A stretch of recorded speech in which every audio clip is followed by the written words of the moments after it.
Hello दोस्तों, हमारे union coaching YouTube channel में आप सभी का स्वागत है। हम 10th का मैथ पढ़ेंगे और मैथ में हम सबसे पहले समानांतर श्रेणी पढ़ाने वाले हैं। तो आइए हम देखते हैं समानांतर श्रेणी। समानांतर श्रेणी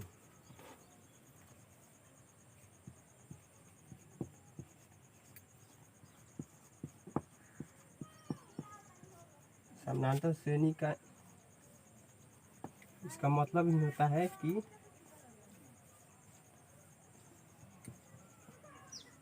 समान अंतर, यानी ऐसी श्रेणी जिसमें सभी पदों का अंतर समान हो उसे समानांतर श्रेणी कहते हैं। आइए हम इसका डिफिनीशन लिख देते हैं।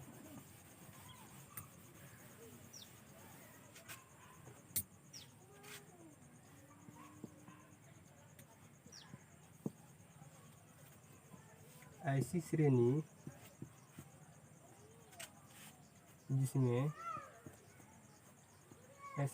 जिसमें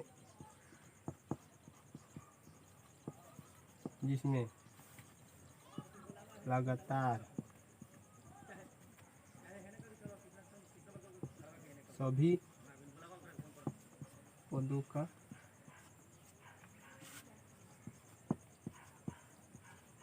अंतर समान हो उसे समानांतर श्रेणी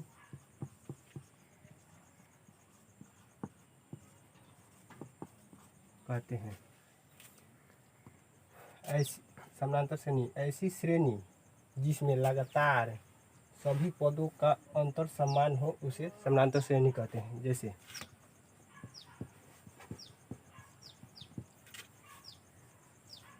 ने 7 ले लिया, 9 ले लिया, 11 ले लिया, 13, 15 डॉट डॉट डॉट डॉट ये अनंत तक जाएगा।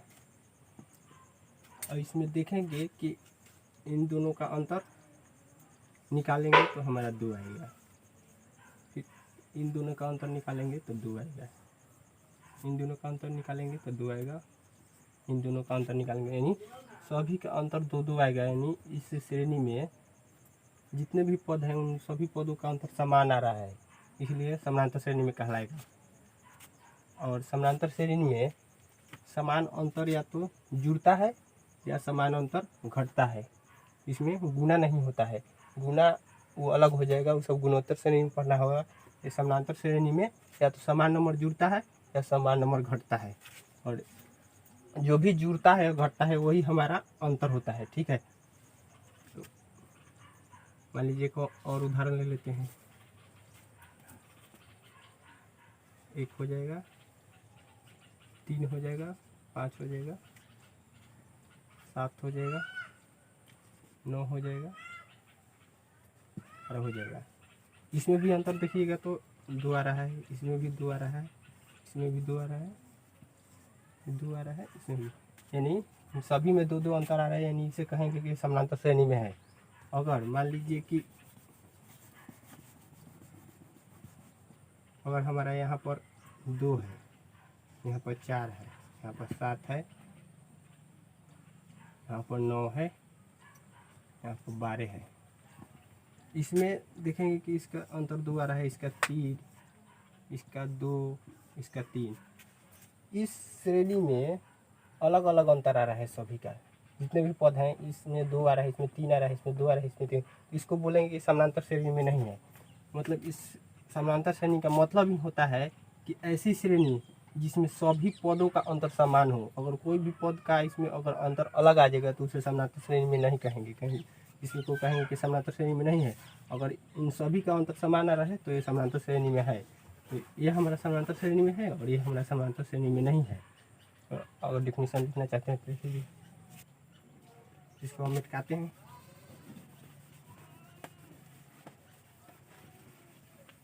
आइए एक और उदाहरण से समझते हैं। और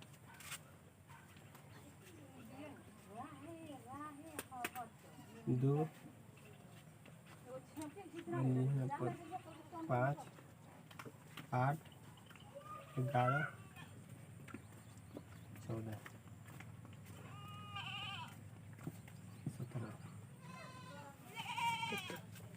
इसमें देखेंगे ये जो है इसे हम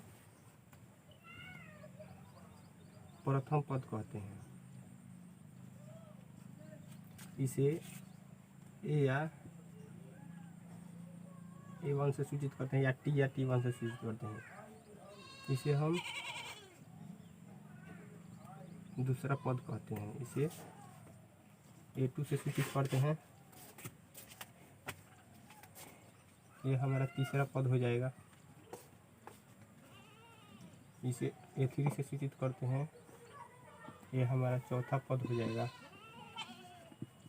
इसे A4 से सूचित करते, ऐसा ही है हमारा पांचवा पद हो जाएगा। तो A5 ये हमारा छठा पद हो जाता है, यानी A6 ऐसा ही लिखेंगे। और जो भी इसका अंतर होगा, इसका अंतर हमारा 3 हो जाएगा।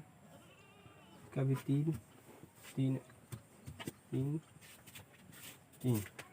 तो जो ये अंतर आ रहा है इन सब इस समानांतर श्रेणी में जो अंतर होता है उसे हम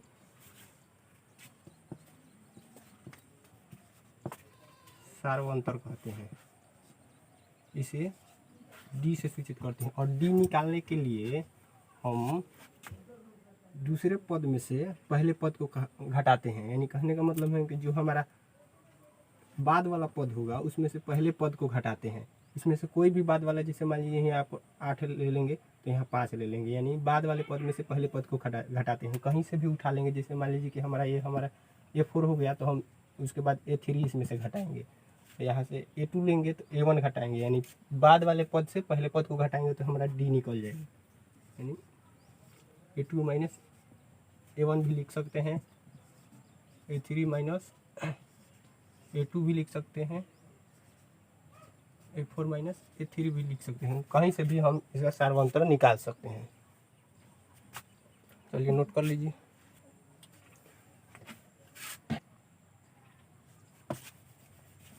चलिए इसको हम मिटाते हैं।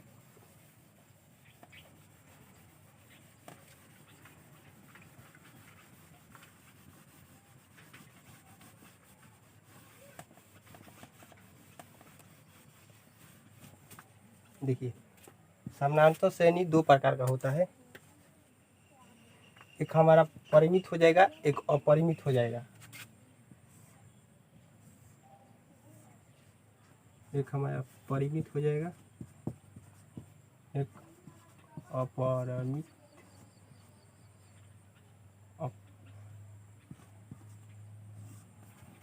देखिए, मैथ में तो डिफिनीशन से कोई मतलब नहीं है, हमको सवाल से मतलब, लेकिन हम बता दे रहे हैं इसको।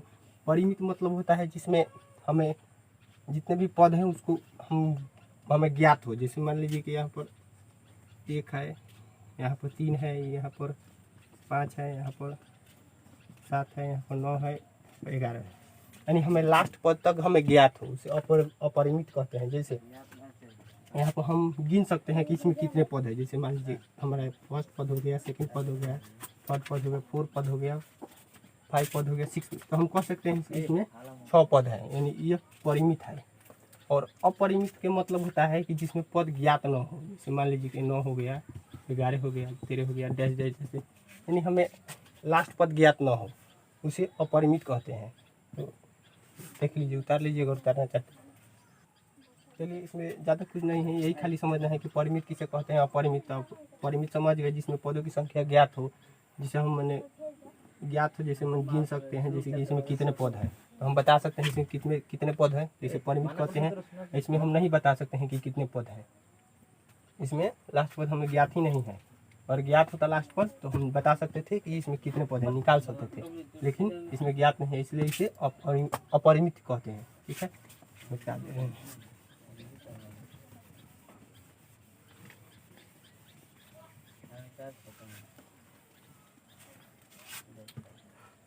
चलिए और देखते हैं इसमें।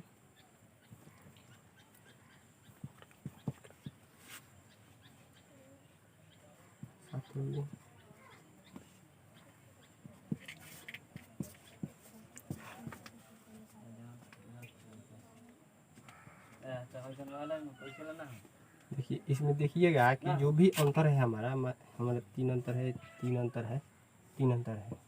तो ये 3 है जो इस सभी में जुड़ता जा रहा है। जैसे यहाँ 7 है, 7 में 3 जुड़ा तो हमारा दूसरा पद हो गया। फिर 10 में 3 जुड़ा तो हमारा तीसरा पद हो गया। फिर इसमें 3 जुड़ा, यानी लगातार 3 जुड़ता जा रहा है। ठीक है, तो सही मान लीजिए कि हम ए ले लिए, कोई संख्या है, मान लीजिए कि हम डी मान लेते हैं, वो हमारा डी जुड़ रहा है। ठीक है, तो फिर इसमें डी जुड़ेगा 2D हो जाएगा। फिर इसमें डी जुड़ेगा तो 3D हो जाएगा। फिर इसमें डी जुड़ेगा तो 4D हो जाएगा। देखिएगा कि ये हमारा फर्स्ट पद है, ये हमारा सेकंड पद है, ये हमारा फर्स्ट पद है, ये हमारा सेकंड पद है, ये हमारा 4 पद है, हमारा 5 है, यहाँ पर 3 हो जाएगा। ये 3 है, ये 4 है और ये 5 है। तो देखिए कि जितने भी पद हैं, मान लीजिए कि यहाँ दूसरा पद है, तो दूसरे पद से यहाँ पर डी है जो एक कम है। यहाँ पर देखिए कि ये 3 है, यानी तीसरा पद है, तो ये तीसरा पद से हमारा क्या है, एक डी कम है, यानी 2D है। यहाँ क्या है, A4, यानी हमारा चौथा पद है। तो चौथे पद से यहाँ पर क्या है, हमारा एक डी कम है, यानी 3D है। यहाँ पर पाँचवा पद है, तो पाँचवें पद से देखेंगे कि हमारे यहाँ क्या है, एक डी कम है, यानी 4D है। और ए हमारा सभी में है, यहाँ भी ए है, यहाँ भी ए है, यहाँ भी ए है, यहाँ भी है, यहाँ भी है। तो ऐसे हम कोई भी अगर हमें पद निकालना होगा और आगे, जैसे मान लीजिए कि हमें 10वां पद निकालना होगा, तो ये तो हमारा सब में है, यानी ये हमारा रहेगा। और ये हमारा 10वां पद है, तो 10वां पद से हम एक डी कम लेंगे, यानी हम 9D लेंगे। और हमें और भी निकालना होगा, जैसे हमको 11वां पद निकालना होगा या हमें 100वां पद निकालना होगा, तो क्या लिखेंगे, ये तो हम लिखेंगे ही, ये तो सभी में रहेगा। और हमारा 100वां पद निकालेंगे तो हमारा इसमें से एक डी कम लिखेंगे, तो कितना लिखेंगे, 99D लिखेंगे। ऐसा ही हम बड़े बड़े पद को आसानी से निकाल सकते हैं कि क्वेश्चन में हम आप लोगों को बताएंगे। चलिए देखते हैं, और इसको उतार लीजिए, निकालेंगे। चलिए फिर इसमें देखते हैं। मान लीजिए कि हमने आपको बताया कि पद निकालने के लिए, और मान लीजिए कि हमारा ये हमारा लास्ट पद हमारा कितना हो गया, इसमें nवां पद निकालना होगा। ठीक है, तो ये तो हमारा रहेगा ही, मान लीजिए nवां पद निकालना है, तो ये तो हमारा सब में है, तो ये रहेगा। ठीक है, और प्लस हमको nवां पद निकालना है, यानी हम लिखे थे उसमें, मान लीजिए 10वां पद निकालना है, तो ये तो रहेगा ही, एक डी से कम होगा, यानी 9D होगा। तो इसमें क्या होगा, nवां पद निकालना है, तो ये तो रहेगा ही, इसमें से जो ये हमारा n है, इससे एक कम डी होगा, तो यहाँ पर क्या हो जाएगा, n-1D। तो ये हमारा एक फॉर्मूला हो गया। ठीक है, और इसे हम लिख दे रहे हैं, n को हम अंतिम पद कहते हैं, और a को प्रथम पद कहते हैं, और n को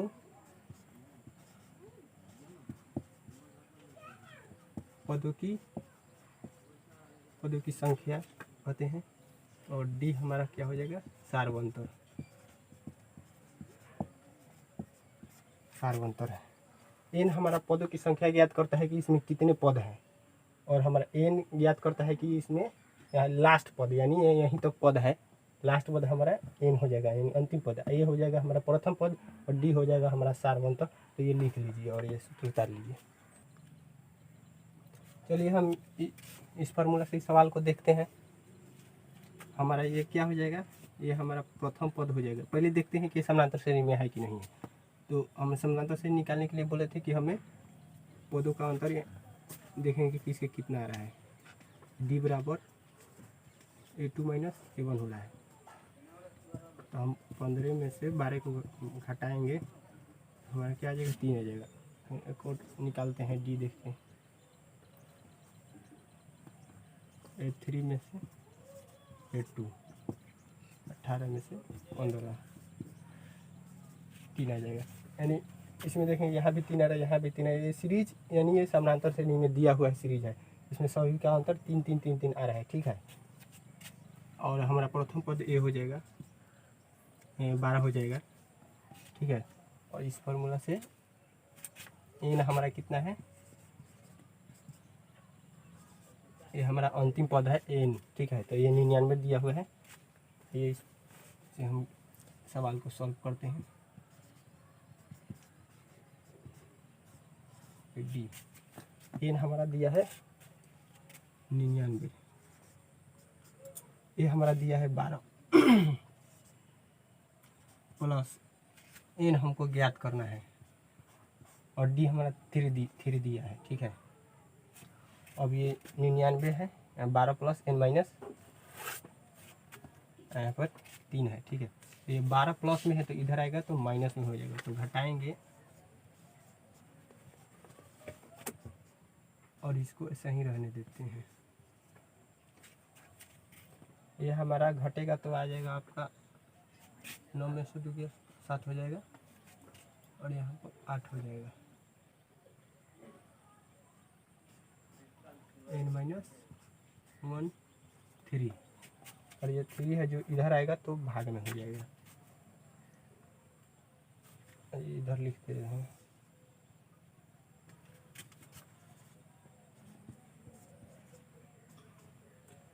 -1, और ये 1 है जो माइनस में है तो इधर आएगा तो प्लस में हो जाएगा। n बराबर 87/3, 87/3, और यहाँ पर माइनस है तो यहाँ पर प्लस हो जाएगा।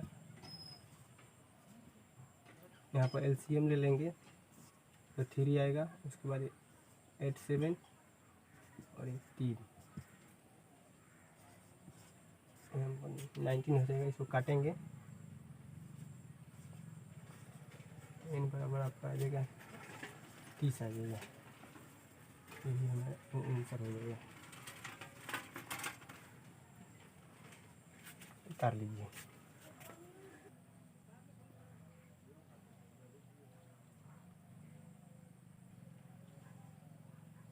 हम सवाल को एक बार और बता दे रहे हैं। हमारा सीरीज दिया हुआ, मान लीजिए हमारा समांतर श्रेणी दिया हुआ, इसमें हमारा ए दिया है 12 दिया है, डी हमको ज्ञात किसी तरह भी कर सकते हैं, ये दोनों लेकर या ये दोनों लेकर। डी हमारा 3 आया, और एन हमको दिया हुआ है लास्ट पद 99, ठीक है। तो इस फार्मूला से एन बराबर ए प्लस एन माइनस डी, तो यहाँ पर हमारा एन यहाँ पर 99 लिख दिए, और प्रथम पद 12 प्लस एन माइनस, एन हमको ज्ञात नहीं है, एन हमको निकालना है n-1, और डी हमको ज्ञात है 3। उसके बाद हमने ये 12 इधर प्लस में है तो इधर हम माइनस में लिया दिए, इसको घटा कर 87 आ गया हमारा, n-3 ऐसा ही लिख दिए। उसके बाद ये 3 है, इधर आएगा तो भाग में आ जाएगा, तो 87/3 यहाँ पर लिख दिए, और यहाँ पर बराबर n-1, और ये जो माइनस में है इधर आएगा तो प्लस में है, तो n बराबर 87/3 + 1 लिख दिए। इसके बाद हम एलसीएम ले लेंगे, 3 आ जाएगा, और यहाँ पर एलसीएम लेंगे तो इतना आएगा 3, और इसके बाद ये हम इसके बाद ये बटा का जोड़ है वो आप लोग को तो आता ही होगा, 87 + 3, यहाँ पर जोड़ेंगे तो 90 हो जाएगा। अब 90/3 इसको काटेंगे तो 30 आ गया, n बराबर 30 हमारा आंसर आ गया। आइए दोस्तों हम इस सवाल को देखते हैं। इस सवाल में ये समानांतर श्रेणी दिया हुआ है, इसमें हमें 10वां पद ज्ञात करना है। तो हम 10वां पद यह ज्ञात करते हैं। ये हमारा प्रथम पद हो जाएगा, और डी निकालने के लिए हम बोला था कि या तो दूसरा पद में से पहला पद घटा दीजिए, या तो तीसरा में से दूसरा घटा दीजिए, यानी कोई भी कहीं से भी बाद वाले पद में से पहले पद को घटा देंगे तो हमारा सर्वांतर निकल जाएगा। तो डी बराबर हम मान लीजिए कि A2 - A1 ले लिए, 7 - 2, यानी हमारा सर्वांतर 5 आ गया, ठीक है।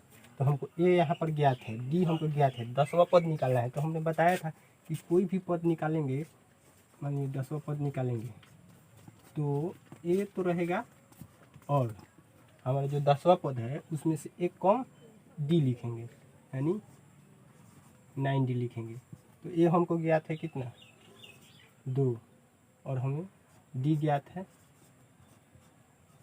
5। इसको गुना करेंगे तो 45 और 2 जोड़ देंगे तो 47 हो जाएगा, यानी हमारा 10वां पद 47 आ गया। और इसको चाहेंगे तो अगर फार्मूला से बनाना चाहते हैं तो वैसे भी बना सकते हैं। n बराबर a प्लस n-1 d, ये हमारा दिया हुआ है 2 प्लस